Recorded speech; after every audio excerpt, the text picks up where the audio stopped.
Berjumpa lagi Scan bersama Bung Firdaus Ilyas. Iya, berjumpa lagi kita, Bu Meldi Rendra. Kalau kita telusuri Bung Firdaus Menko Info ya, Budi Ari ini kan aktivis ya, zaman-zaman kita jadi aktivis lah ya.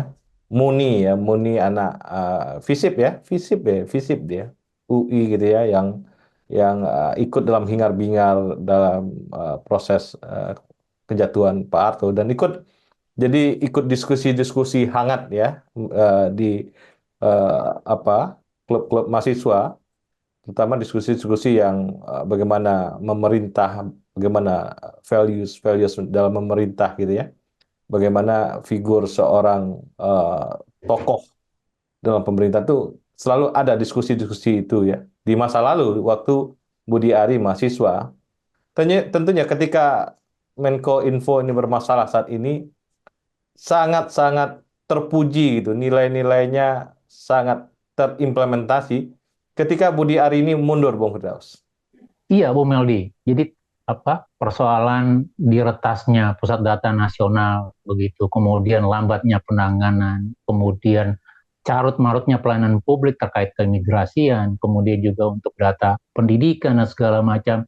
Ada sekian puluhan atau mungkin ya yang lain ya, baik itu kementerian atau lembaga atau pemerintah daerah yang terhubung dengan pusat data yang dikelola oleh Kementerian Kominfo begitu. Bahkan kita lihat di dalam penanganan kasus ini bagaimana Kominfo itu tanda kutip dimainkan oleh hacker gitu ya. Dari mulai ditutup, kemudian dikunci datanya, tidak bisa, termasuk juga ketika pada akhirnya kelompok hacker ini juga yang memberikan semacam peringatan gitu ya, bahwa lemahnya sumber daya manusia di dalam keamanan data, dan maka memberikan data kunci pembuka untuk pusat data nasional begitu. Dan kalau kita lihat dari ini, sebenarnya ini suatu persoalan petaka besar kalau kita bicara dalam tupoksi Kementerian Informasi dan Komunikasi dan Informasi, begitu ya, Kominfo gitu ya, terkait keamanan data publik, karena mereka menjadi salah satu stakeholder utama, penanggung jawab utama dalam keamanan data terkait cyber dan keamanan informasi begitu.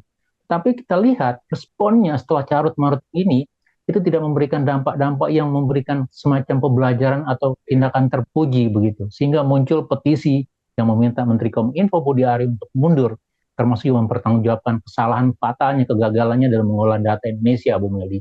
Dan saya lihat ini seharusnya bisa direspon begitu ya, sebagai seorang mantan aktivis kelompok gerakan ya mahasiswa dahulu, termasuk yang berlatar dari masyarakat sipil gitu ya. Artinya nilai kehormatan integritas itu menjadi value utamanya begitu.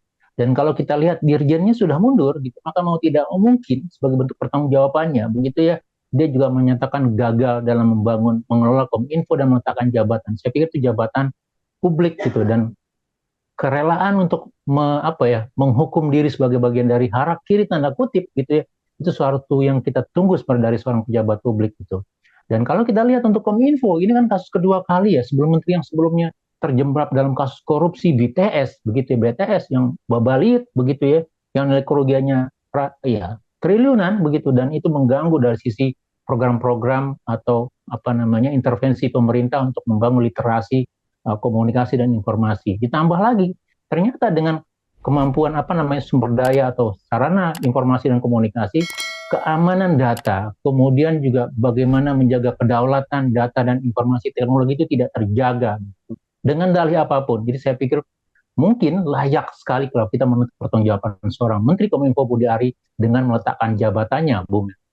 Sebagai mantan aktivis mahasiswa ya, Muni atau Budi Ari ini saya kira harus menjunjung nilai-nilai yang dia perjuangkan waktu dia mahasiswa, Bung Firdaus. Jadi Budi Ari ini saya kira harus segera mundur gitu ya, untuk marwah ya, kita sesama aktivis punya marwah untuk memperlihatkan bahwa kita konsisten dengan perjuangan kita walaupun itu terjadi kesalahan di kita misalnya ya, kita mundur gitu ya. Nah, ini sebagai sebuah contoh baik untuk ke depan ya.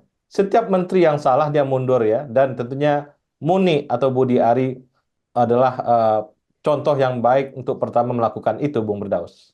Iya betul, sebagai sebuah contoh, sebagai sebuah pembelajaran, saya pikir sikap ini harus tetap ditegaskan, tetap ditunjukkan kepada publik. Walaupun sekali lagi kalau kita lihat ya, orang mengalami pergeseran atau perubahan gitu, ketika membentuk organisasi masyarakat, kemudian mendukung politik tertentu begitu.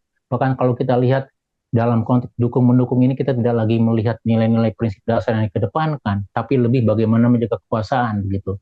Nah, apakah memang keinginan untuk menjaga kekuasaan itu menjaga power, menjaga sumber daya ekonomi, politik dan segala macam itu lebih utama dibandingkan prinsip-prinsip dasar atau nilai etika dan moral, saya pikir begitu. Ini yang menjadi pertanyaan kita.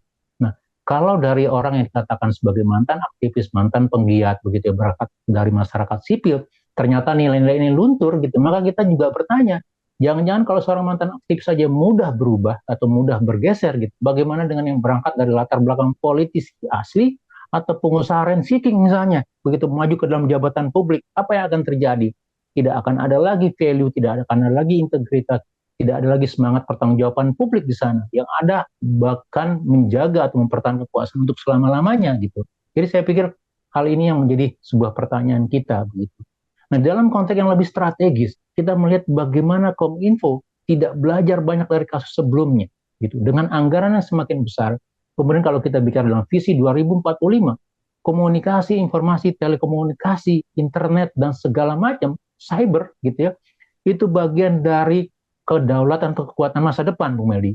Nah, kalau kita tidak punya perencanaan, tidak punya basis bagaimana menjaga program-program tersebut sebagai sumber keunggulan, sebagai sumber pertahanan keamanan, sebagai sumber kedaulatan, maka kita akan dijajah, kita akan diintervensi dalam ragam komunikasi dan informasi, bahkan dalam kemajuan AI misalnya, begitu. Jadi kita akan tergagap-gagap nanti gitu. Nah, tetapi untuk meletakkan fondasi kedaulatan dan ketahanan, ya ketahanan informasi komunikasi itu dibangun dari integritasnya, dibangun dari profesionalismenya, begitu. Bagaimana gitu ya nilai-nilai, prinsip-prinsip ya sebagai pelayan publik, sebagai masyarakat atau warga negara yang baik begitu ya, itu dimunculkan lewat pemimpin-pemimpinnya. Jadi sekali lagi ya sangat relevan gitu ya kalau kita publik juga menuntut itu. Nah, pertanyaannya dalam rentang waktu yang beberapa bulan lagi untuk pemerintahan berikutnya. Karena sekali lagi yang dipertaruhkan sebenarnya tidak hanya untuk jabatan ini, Bu Meldi, gitu ya. Jadi hanya sampai akhir 2024 gitu ya.